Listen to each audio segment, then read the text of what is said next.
Willmar is located in west central Minnesota, just 90 miles from Minneapolis and St. Paul. Our community was built around the railroad, and from the beginning, our large Scandinavian population welcomed and embraced immigrants and diversity. Now Willmar's population includes more than 30 cultures, with 41 languages spoken. Over the 14 federal census surveys, Willmar's population has always increased. We are very proud of that and want to continue growing and expanding for the next 140 years. Willmar, Minnesota. It's my hometown. I've proudly lived here for 59 years.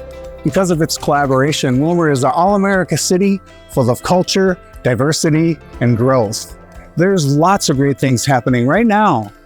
Willmar is family, fun, play, work, and living. 33 years ago, my husband and I, with our children in tow, chose to call Willmar our home. And we can say with absolute certainty that it was the best choice we ever made. One aspect that has stood out to me is our city's dedication to creating recreational spaces for people. We have an 88% park score, and so what that means is that 88% of our residents in town live within a 10-minute walk to a park, and that is phenomenal. Phenomenal. Today we boast an impressive 37 parks. Among those is Robbins Island Regional Park, with its natural beauty and tranquility. In the middle of this wonderful park is Destination Playground, a labor of love built by a community of devoted citizens. Across the road, you can play pickleball or try out our new fitness court. Let's not forget the event center and turf fields, conveniently located with the Civic Center. These facilities bring families and friends together to create lasting memories and forge stronger bonds. Whatever sport you play, you can probably find it here. Well, my mother, Esperanza, who is from Reynosa, Tamaulipas, she came here to Willmar in 1998 and then just became very fond of all the green, big lakes, bike trails, and especially with the school systems. She just saw a big opportunity, I would say, for herself and her future. And then in 2005 is when we came to Willmar, and with just all the multicultural changes that have been happening in Willmar, was one of the main factors that led us to open up our Tex-Mex restaurant, Spurs Bar and Grill.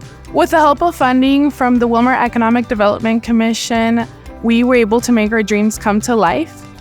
They were much more than just your regular lending company. They have diverted us to several of their resources and networks. One of the initiatives that the EDC has put together is called the Elevate program. It's a 12-week program where they look at various topics that are of importance to entrepreneurs, such as cash flow management and your marketing activities and so forth. And we specifically target underserved communities. Those individuals have gone on to create businesses. In fact, they have leveraged, I believe, close to $1.5 million of financing having gone through that program.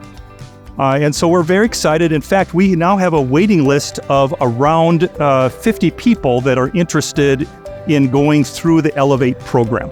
I think that the city and the community of Willmar has done a good job highlighting the certain changes in our community and the needs in our community for these different types of people. I think a lot of the issues that we face that I think like for people who live in bigger populations may not understand. And one of those things is rural connectivity. And the issue that we have is that technically Willmar is served. That kind of locks us out of grant money. And so one of the things that we wanted to do was be proactive about it to make sure that we had the best internet in the region. And we got an open access fiber proposal. What that does is introduce competition for the ISPs and benefits the consumer. It takes away the capital investment and the maintenance emphasis for the private businesses, because that's what prevents them from going into these smaller communities. And, it just doesn't make sense because they don't have the population density to justify the investment. With the city owning the network and the city kind of partnering with a private entity to manage the network, we take those responsibilities away from the ISP and just bring them a situation where, do you want to make money? Here's how you make money on the open access fiber network.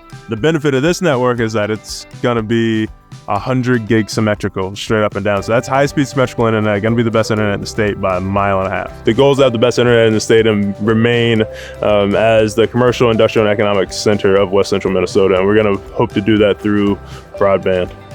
Behind me is a multifamily housing project called Block 25. So the significance of this project is it is the first major project in our Renaissance Zone. The Renaissance Zone was a creation of the City Council 2.5 years ago that encouraged to have development investment in the downtown. We're not resting on our laurels. We have had a number of housing projects approved over the last 4 years. And notably, last year, we had over $90 million in construction permit value approved in this community, and over $252 million in the last 4 years.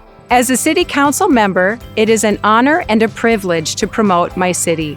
I stand before you today not as a representative, but as a proud resident who has witnessed incredible growth and change of Willmar over the last years.